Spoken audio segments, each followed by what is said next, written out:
Ja, senyor Chacón, mai van pactar-ho com a definitiu, el sistema de finançament. Això diu, Perdoni, mai està pactat com a definitiu. Cada 5 anys s'ha de renovar i ara tocava renovar-se al marge de quin fos l'acord de l'Estatut. Per cert, sistema de finançament de l'Estatut, senyor Ridao, que nosaltres vàrem defensar i que és superior al que havia aprovat el tripartit. Les condicions... Perdoni, les condicions finals del sistema de finançament de l'Estatut... És passat, miri en el futur. Deixi'm acabar de parlar, senyor Ridao. Deixi'm acabar de parlar. Ara li donaré la paraula. Deixi'm acabar de parlar, senyor Ridao. Ara li donaré la paraula al senyor Cuní. Diu coses molt grosses, senyor Duran. Bueno, potser les diu vostè, ha de jutjar la gent, no vostè m'ha de jutjar a mi ni a vostès. Ja sabem que opinem diferent, afortunadament, per tant deixi que opini la ciutadania. Un dia parlem de finançament. Però ara calli una estoneta, deixi'm parlar a mi, home, ja parlarem un dia de finançament, però deixi'm parlar a mi ara. Sí, estic completament d'acord, i aquí molt vot. Si el dia 9 de març hi ha majoria absoluta del PSOE, aquí no es publiquen les balances fiscals. Les balances fiscals es publicaran si nosaltres podem condicionar el PSOE. I Catalunya no quedarà orfe d'aquesta opció que farà condicionar el Partit Socialista Obrer Espanyol o a qui calgui que es publiquen les balances fiscals. Ara sí, senyor. Jo és que hi ha una afirmació de la senyora Nadal que no volia passar per alt, i és en relació al tema de la llengua. Jo crec que en política gairebé tot és admissible, menys la mentida. I crec que utilitzar el català com a combustible electoral, explicar falsament per tot l'Estat que aquí es persegueix el castellà, que a més hagin qüestionat el model lingüístic català i la immersió lingüística, que ha estat un model aplaudit per la mateixa Unió Europea fa pocs mesos. Jo crec que cal tenir molt valor, molt coratge per venir vostè avui aquí a dir el que ha dit. Vostès proposen un model de segregació i un autèntic apartheid lingüístic. Sí, que és el que fan, per exemple, al País Valencià. Sap com funciona això al País Valencià? Hi ha aules A, aules B. Les aules A per valencianoparlants, aules B castellanoparlants, i sap on van els immigrants? Tots van a les aules pels castellanoparlants, i els valenciano-catalanoparlants i castellanoparlants van a les aules B. Per tant, el que vostès fan, deixi'm acabar, el que vostès fan és privar d'accés a la igualtat d'oportunitat a molts nens i nenes, que per cert, quan acaben... Vostè va defensar aquesta proposició de llei perquè no es perseguís el català. Estàvem tots al Congrés dels Diputats. Tots els informes d'avaluació, tots els informes d'avaluació de qualitat educativa... Un moment, sisplau, acabi, senyor Ridao. Senyora Nadal, acabi, senyor Ridao. Senyora Nadal, li dono la paraula quan acabi el senyor Ridao, que no ha acabat. Tots els informes en avaluació de qualitat educativa, per exemple, l'informe PISA de l'OCDE, demostra que els nens i nenes de Catalunya, quan acaben la seva etapa educativa obligatòria, són perfectament competents en les dues llengües oficials de Catalunya. I això demostra la bondat del nostre model educatiu i també del català com a llengua vehicular.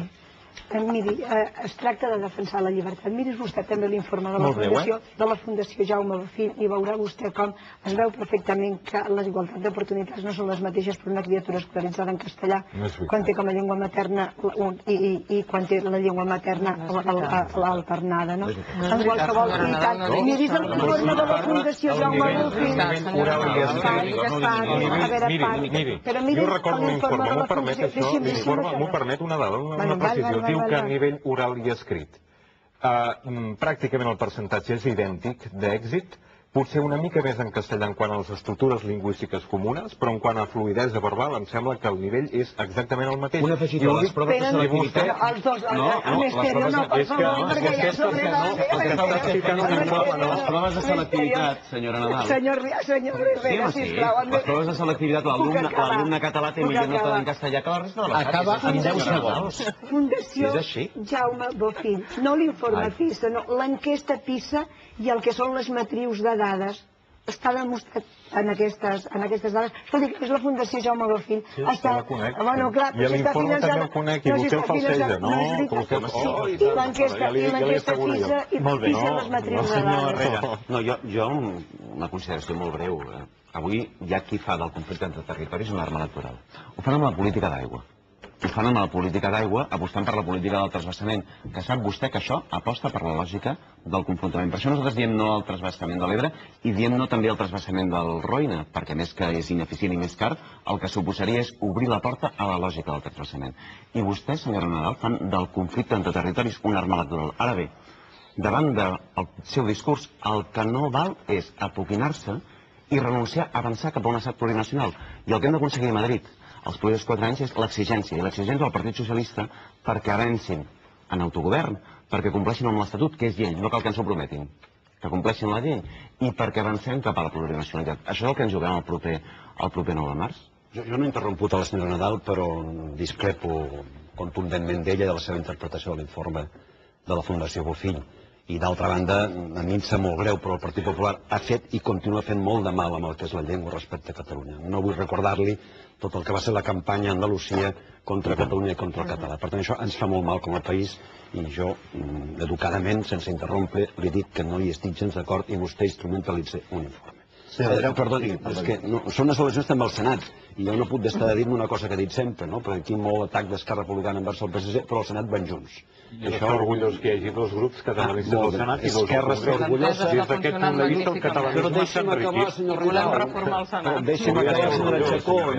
Ja han tingut el seu temps, jo callo quan vostès parlen. Siguin educats, parlem d'educació si no tenim mostres d'educació nosaltres, la gent. Què dirà la gent? Com podem parlar de reforma educativa si nosaltres no som educats? Deixi'm acabar, sisplau. Doncs que molt bé, estic molt content, per tant, que Esquerra Republicana estigui orgullosa d'anar amb el PSC. Per tant, aquí hi hagi dos grups que... Però em permet acabar, i després ja dirà el que vulgui, si li toca el temps, que segurament l'haurà acabat.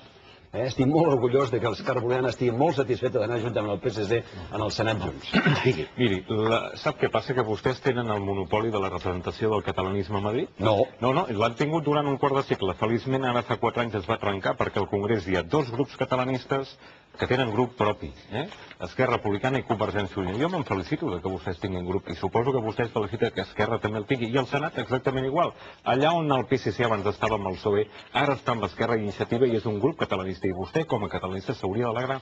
Senyora Chacón, molt breument, perquè hi havia una al·lusió directa, el senyor Duran.